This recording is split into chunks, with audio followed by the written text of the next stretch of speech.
പ്രാർത്ഥനയുടെ മറുപടി ഒരിക്കലും ഒരു കഥയായി തീരുകയില്ല, എപ്പോഴും ഒരു ചരിത്രമായി തുടരും.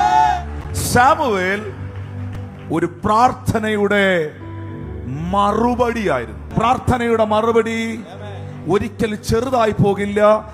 ദൈവസന്നദ്ധിയിൽ ഹന്നായെ പോലെ ഇന്ന് പകൽ എന്തിനൊക്കെയോ വെയിറ്റ് ചെയ്തിരിക്കുന്നവരിവിടെ ഉണ്ട്. സാഹചര്യങ്ങൾ നിന്നെ വിഷമിപ്പിക്കുന്നുണ്ടായിരിക്കും, ചില സംഭവങ്ങൾ നിന്നെ ഡൗൺ ആക്കുന്നുണ്ടായിരിക്കും. പക്ഷെ വീണ്ടും ഞാൻ എടുത്തു പറയുന്നു, നീയേ ജയിക്കത്തുള്ളൂ. ജയം നിനക്കുള്ളതാണ്, വിജയം നിനക്കുള്ളതാണ്, മറുപടി നിനക്കുള്ളതാണ്. പ്രാർത്ഥനയുടെ മറുപടിയാണ് സാമുവേൽ. ഈ ദൈവമനുഷ്യനെ കുറിച്ച് തിരുവെഴുത്തുകളിലൂടെ പഠിക്കുമ്പോൾ, പ്രാർത്ഥനയിൽ മനസ്സിലാക്കുമ്പോൾ, പുസ്തകങ്ങൾ റെഫർ ചെയ്യുമ്പോൾ എനിക്ക് മനസ്സിലാക്കാൻ പറ്റിയ ഏറ്റവും വലിയൊരു സത്യമുണ്ട്. പ്രാർത്ഥനയുടെ മറുപടി ഒരു സംഭവമായിരിക്കും.